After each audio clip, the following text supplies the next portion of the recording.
In the heart of a once thriving agricultural community nestled between sprawling fields of corn and soybeans lived Thomas Harris, a dedicated farmer known for his passion and hard work.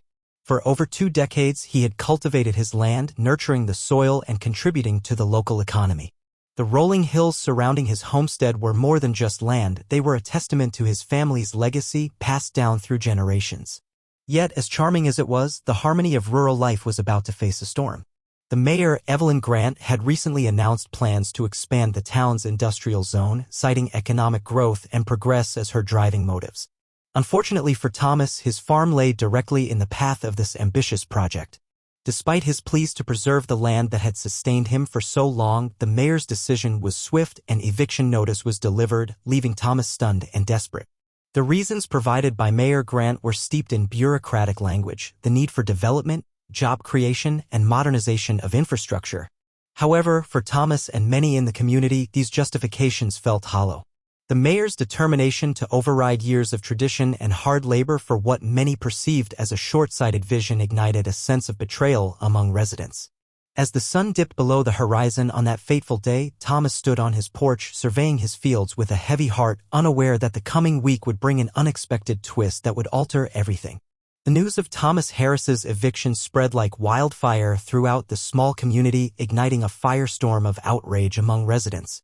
Friends, neighbors, and even strangers gathered in coffee shops and front porches to exchange their disbelief and anger over the mayor's decision. The intimate ties that bound this farming community were palpable. Many had relied on Thomas not just for produce but for a sense of stability and tradition. His eviction felt like an assault on their way of life. On the following Saturday, a large gathering formed outside the town hall where residents rallied to voice their discontent. Signs declaring "Save our farms" and "Stand with Thomas" filled the air as chants echoed through the streets. The atmosphere was charged with determination. People from all walks of life, young and old, united in solidarity to protect what they cherished. Older farmers spoke passionately about shared experiences while younger generations listened intently, learning the importance of standing up for their community. As tensions rose, local activists organized a petition drive to demand a halt to the mayor's plans. They circulated flyers urging townsfolk to attend the next city council meeting, emphasizing that they would not back down without a fight. It was clear that this was more than just about one man losing his land. It was about preserving their heritage and resisting what they perceived as an encroachment upon their values. With every protest and heated conversation, a sense of empowerment blossomed among residents, an awakening that would have consequences far beyond their immediate struggles as they prepared to confront the mayor's authority head-on. In the days following the eviction notice, Thomas Harris grappled with a whirlwind of emotions. Anger and disbelief quickly morphed into a steely resolve as he reflected on the life he had built on that land. The farm was not just his livelihood, it was a legacy rooted in years of hard work, sacrifice, and the memories of his family.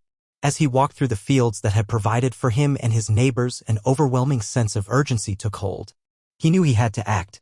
Determined to fight back, Thomas sought legal counsel to explore any options available to contest the eviction.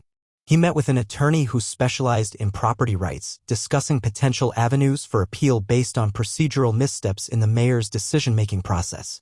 While hopeful, Thomas understood that legal battles could be lengthy and exhausting, requiring resources he wasn't sure he possessed. Amidst this turmoil, he reached out to local activists and community leaders who had mobilized during the protests. Together, they brainstormed strategies for resistance, including organizing public demonstrations and building awareness through local media. Thomas's experience and deep-rooted connections in the community positioned him as a natural leader in this movement. As the meetings unfolded, it became clear that Thomas's fight transcended his personal struggle. He symbolized a broader resistance against the forces threatening their way of life. With rallying cries echoing in his heart, Thomas prepared to stand firm against the mayor's plans, confident that he would not face this battle alone. The following week, as the tension in the town continued to rise, an unexpected sight shocked both supporters of Thomas Harris and the broader community. An army tank rumbled through the streets, its massive frame casting a long shadow over the protests that were gaining momentum. The armored vehicle appeared parked just outside the town hall, positioned strategically to send a clear message from Mayor Evelyn Grant about her authority and intent. Local residents stood in disbelief, their earlier rallies now overshadowed by a chilling military presence. Whispers filled the air about what this meant for their small town. It felt like an intimidation tactic, a way to quell dissent and assert control over the growing unrest. For many, the tank symbolized not just an impending industrialization but a stark shift towards authoritarianism. It was both a tangible threat and a reflection of how high tensions had escalated. Within moments of its arrival, some community members felt an instinctive fear arise, while others transformed that anxiety into defiance. Protests intensified as demonstrators shouted slogans linking the tank's presence to the mayor's aggressive policies. As they marched with renewed vigor, speakers rallied crowds to resist what they viewed as an unwarranted show of force. Thomas watched from a distance, feeling an unsettling mixture of rage and determination. The sight of the tank galvanized him further. In his mind, it reinforced their cause. He knew it was time for action beyond mere words. The battle for their identity and land had become all too real, and he was prepared to lead that fight against both bureaucratic greed and military intimidation. In the wake of the Army tank's alarming arrival, Mayor Evelyn Grant faced mounting pressure to justify her actions. In a hastily arranged press conference, she donned a composed facade, addressing the concerned citizens with a blend of authority and concern. The presence of military equipment is not intended to intimidate, she asserted firmly. Rather, it is a precautionary measure as we respond to the growing unrest surrounding the industrial expansion project. She continued, emphasizing that the tank served as a symbol of security, claiming that increased public demonstrations in recent days warranted a show of strength to protect both citizens and property. Our community is on the brink of tremendous growth, and with that comes responsibility to maintain order, she argued. The mayor framed her actions as essential for the safety and well-being of families in town, positioning herself as a protector rather than an antagonist. Despite her assurances, doubts lingered in the hearts of many residents. Critics questioned whether her approach was truly about safety or if it was more about silencing dissent against her controversial plans. Her critics accused her of leveraging fear to achieve her objectives, particularly given the stark contrast between her promises of progress and the militarized response to peaceful protests. As tensions simmered, Thomas Harris and the community prepared to respond to the mayor's statements with renewed vigor, determined to demonstrate that their cause was rooted in justice and unity rather than disorder. The divide between the mayor and her constituents grew ever wider, setting the stage for a confrontation that would test the very fabric of their community. As the army tank sat ominously outside the town hall, the atmosphere in the community became increasingly charged. Relationships among residents began to fray, with fear and anger bubbling just beneath the surface. Neighbors who had once shared barbecues and friendly chats now found themselves divided over the mayor's actions and her intentions. While some residents supported her stance as necessary for progress, others felt a palpable sense of betrayal, believing their beloved town was being sacrificed for corporate interests. Conversations shifted from casual greetings to heated debates as local bars and coffee shops transformed into battlegrounds of opinion. Friends and families found themselves on opposite sides of an ideological divide, those who believed in the promise of industrial growth versus those who cherished their rural heritage and lifestyle. This division was heightened by rumors and misinformation, each side accusing the other of lacking vision or being overly emotional. The protests grew more intense as tensions escalated, drawing in not just die-hard supporters of Thomas but also citizens who had previously remained silent. Signs calling for justice were replaced by slogans demanding respect and accountability from the mayor.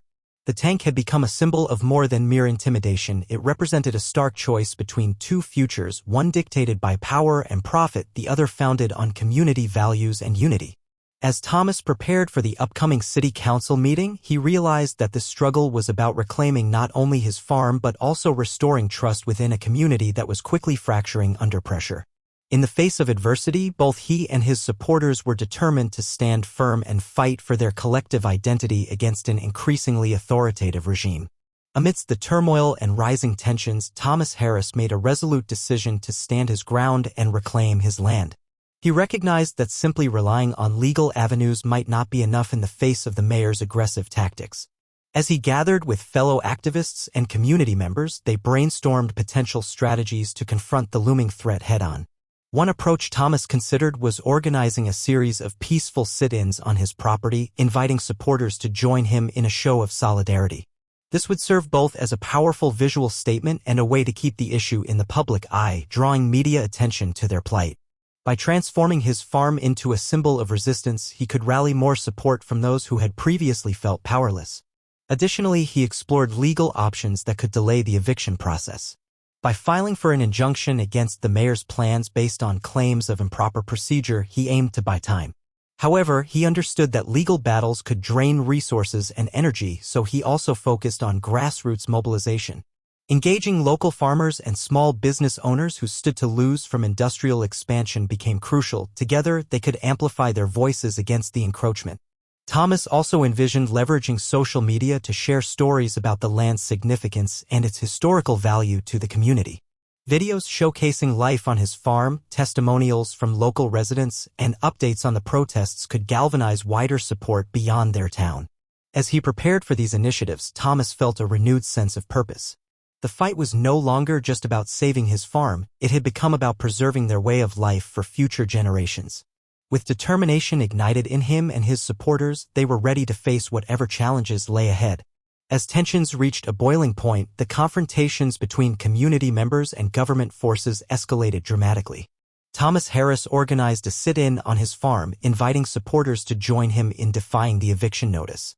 On the day of the planned sit-in, a large crowd gathered, their signs proclaiming "Land for People, Not Profit," and "Stand with Thomas." The atmosphere was charged with determination but also apprehension as word spread that law enforcement would be present to maintain order. When officers arrived in riot gear, the mood shifted. Shouts erupted from the crowd as police formed a line at the edge of Thomas's property, creating a stark separation between the farmers' supporters and the government representatives. Tensions heightened when officers warned that anyone obstructing legal action would face arrest. Fearful murmurs rippled through the crowd as their resolve was tested. In response, community leaders urged calm and steadfastness, emphasizing the importance of peaceful protest. However, adrenaline surged and emotions ran high. Some participants started chanting louder, demanding justice and respect for their rights. A few individuals edged closer to the police line, raising concerns about how far they were willing to go to support Thomas. Suddenly, an altercation broke out when a young activist stepped forward to speak directly to law enforcement. The moment quickly spiraled as tensions erupted into confrontations between protesters and officers trying to keep control. Shoving began as chants clashed with commands for dispersal. Amidst this chaos, Thomas stood firm on his land, embodying the fight for not only his farm but also for their collective dignity against perceived injustice. The stakes had risen dramatically, not just for Thomas's farm but for the entire community's sense of identity and autonomy as they faced unprecedented opposition from their own local government. As the standoff between protesters and law enforcement escalated, unexpected allies began to emerge, bolstering Thomas Harris's cause and the community's resolve. News of the conflict spread beyond the small town, reaching environmental groups, agricultural advocates, and civil rights organizations across the region. They recognized that Thomas's fight was emblematic of a broader struggle against corporate greed and governmental overreach. One evening, a delegation from a well-known environmental organization arrived unannounced at the farm, bringing with them resources and support. They provided legal experts who specialized in land rights and environmental protection, eager to assist Thomas in his battle against the eviction. Their presence infused the local movement with renewed energy and expertise. "We're here to stand with you," their spokesperson declared passionately at an impromptu meeting under the setting sun, because what happens here could affect rural communities everywhere. Social media campaigns ignited as these outside organizations began sharing Thomas's story widely, rallying support from individuals who felt a connection to the fight for land preservation. Donations poured in for legal fees and supplies needed for sustained protests. Influential bloggers and activists amplified the message, attracting even more attention to their cause.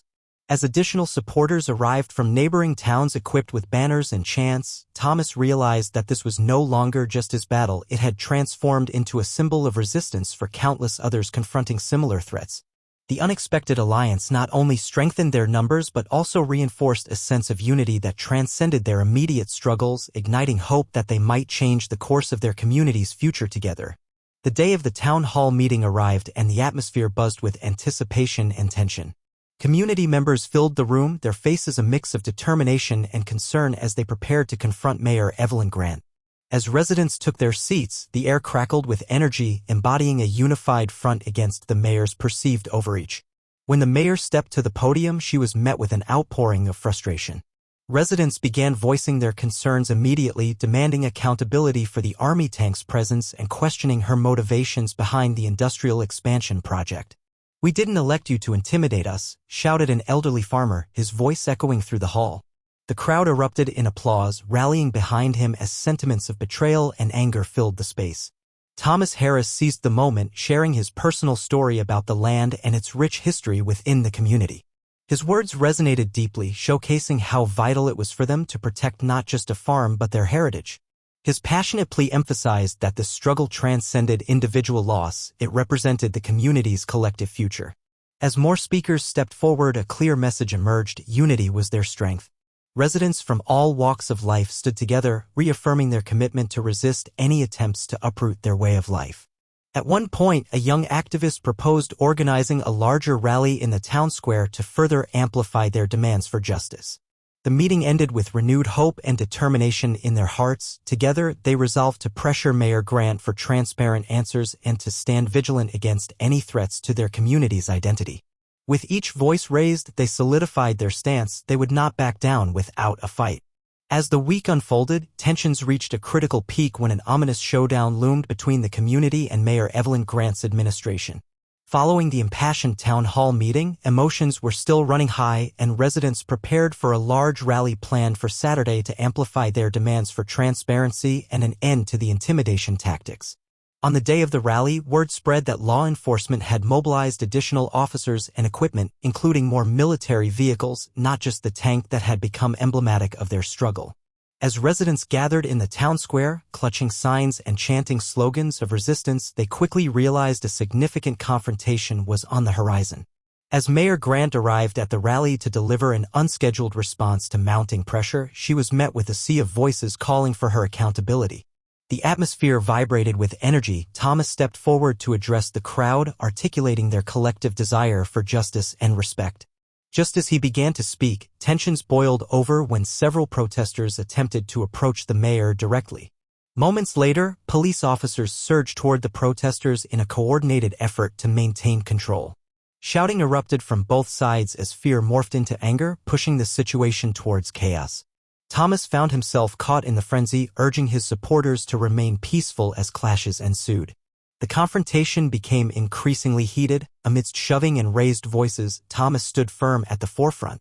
Witnessing firsthand the fervor of community support solidified his resolve. It was not merely about saving his farm anymore; it had transformed into a monument of defiance against oppression.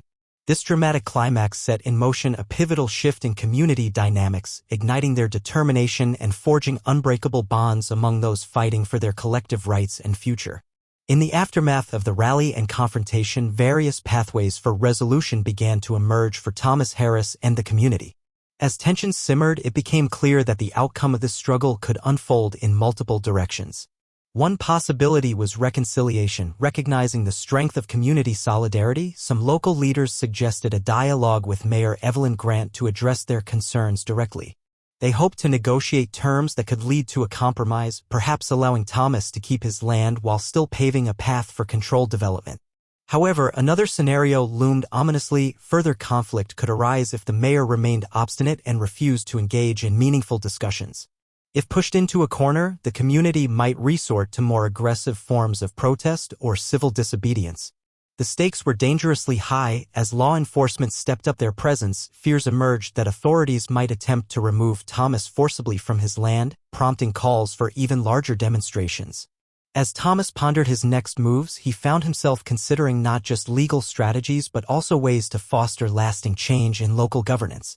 The support from outside organizations had opened doors. A coalition focused on sustainable agriculture and land preservation offered assistance in mobilizing political pressure against corporate interests tied to the mayor's agenda.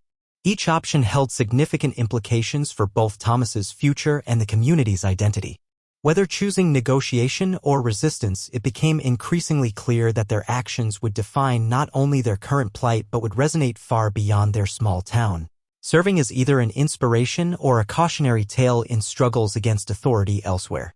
As they weighed their choices, one thing was sure: this was a pivotal moment, and they had to tread carefully down whatever path lay ahead. The situation surrounding Thomas Harris and his fight against eviction from his farm serves as a poignant reflection on the dynamics of power, authority, and community resilience in the face of perceived injustice.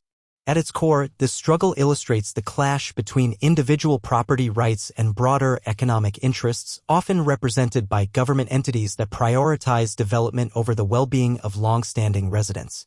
Mayor Evelyn Grant's actions symbolize how authority can be wielded to suppress dissent and enforce compliance, as seen through the intimidating presence of military equipment in a peaceful town. However, this conflict also reveals a profound strength within the community, a collective determination to resist oppression and reclaim their voice. The growing involvement of diverse allies further signifies an awakening. When individuals unite across various backgrounds for a common cause, they challenge not just local governance but systemic inequities at large. The protests, organized sit-ins, and legal efforts illustrate how grassroots movements can galvanize community spirit, transforming fear into a powerful call for justice. Moreover, the unfolding events highlight the vital importance of civic engagement. Residents are prompted to question their relationship with authority and reflect on the mechanisms available to them for enacting change. As they confront these power dynamics, it becomes clear that their fight is not simply about preserving one farmer's land, it represents a broader advocacy for community rights, environmental stewardship, and equitable governance. In navigating this complex landscape, Thomas and his supporters may ultimately redefine what it means to stand up against injustice, creating a legacy not only for themselves but for future generations who will inherit both their struggles and triumphs. Their resilience offers hope that even in the face of formidable opposition, united voices can pave new paths towards equity and justice. As the dust begins to settle from the tumultuous events of the past week, the community surrounding Thomas Harris stands at a crossroads. The struggle not only redefined their relationship with authority but also reaffirmed their commitment to unity and resilience in the face of adversity. The courageous efforts of Thomas and his supporters have created a powerful narrative, one that emphasizes the importance of defending land, rights, and the very fabric of their community.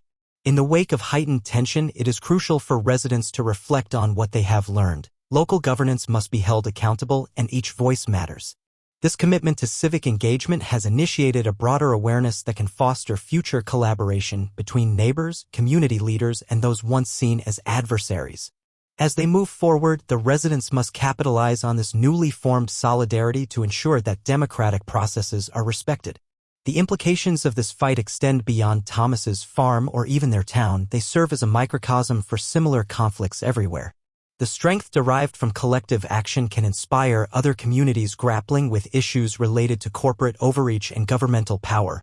Therefore, this moment serves not just as a conclusion but as a call to action for all who hear their story. It urges individuals to stand up against injustice in various forms, reminding us that through unity and shared purpose, significant change is possible. Ultimately, the journey Thomas and his community have embarked upon highlights that standing firm together can forge a path towards justice and protect the legacies of future generations.